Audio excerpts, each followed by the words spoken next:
Baik, semuanya selamat siang. Di sini saya akan menemukan program yang menggunakan khusus untuk memberikan data cryptocurrency dari database lokal Midox yang kemarin sempat dijelaskan. Teknologi yang saya gunakan di sini adalah IMGUI sebagai library GUI-nya, lalu GLB untuk Windows-nya, lalu OpenGL 3 sebagai rendering engine-nya, dan juga SQLite 3 sebagai database untuk kompilasi dengan gimmick di C++17. Lanjut, kita bahas mengenai struktur proyeknya. Pada folder source di sini dapat kita lihat eh, semua kode di sini itu saya tulis sendiri menggunakan empat file utama, sebenarnya di database .dpp, format .dpp, main.cpp, dan juga .dpp. Nah, lalu folder eksternal sendiri seperti yang saya klik saat ini berisikan mengenai 3 library. Pertama ada MJS sebagai library GUI tadi saya bilang, lalu library untuk Windows-nya, lalu yang terakhir untuk SQL-nya sebagai library untuk database-nya.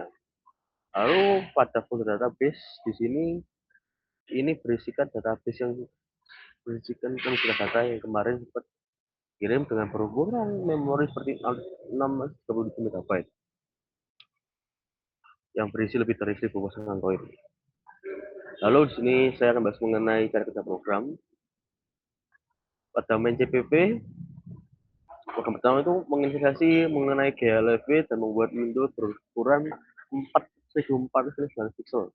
Lalu menyiapkan IMGL-nya dan membuka koneksi database dengan mengkoneksikan setiap library dari MGUI, GLB, dan juga SQLite. Nah, untuk menghubungkan database-nya di sini saya menambahkan passcode untuk mengalihkan langsung ke bagian database-nya sehingga langsung terintegrasi.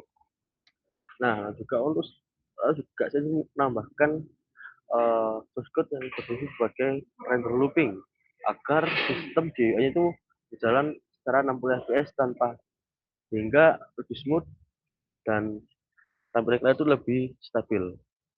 Nah, pada bagian database .dpp, di sini saya menggunakan prepare statement di mana bukan string biasa sehingga lebih aman daripada SQL injection dan lebih cepat. Sehingga ketika jangan berulang pada format HTTP itu akan otomatis sesuaikan dirinya. Misalnya juga katakanlah bitcoin yang miliaran ditampilkan tanpa desimal, lalu altcoin yang kecil ditampilkan sebagai notasi ilmiah.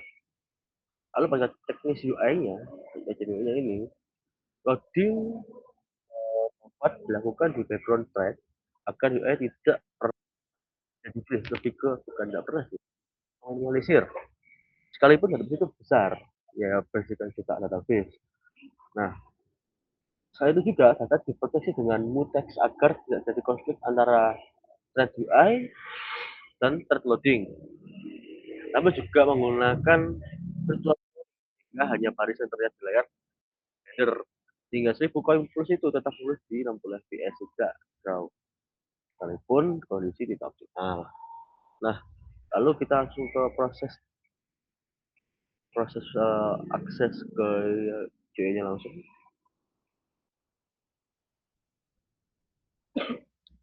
Kita buka pada GUI-nya.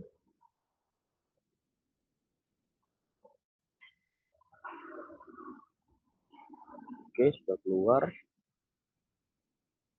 Nah, pada panel kiri ini dapat daftar koin di mana ini berisikan database yang kemarin yang bertotal 7 juta sekian yang berisikan banyaknya mata uang koin. Lalu juga pada header-nya di sini dapat kita lihat untuk ada keterangan ada koin dari database lokal. Juga ada kolom refresh untuk memperbarui data dari segi harga, total koin, dan mengenai persentase naiknya. Lalu di sini ada kolom untuk filter data, di mana sini untuk memudahkan kita sebagai user untuk mencari koin apa yang bakal kita tampilkan. Seperti kita mungkin lagi BTC. Nah, ketika kita apply,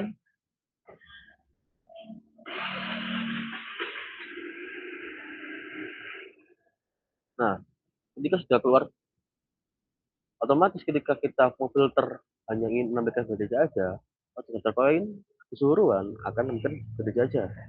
dari segi harga, lalu juga pengembangan lainnya.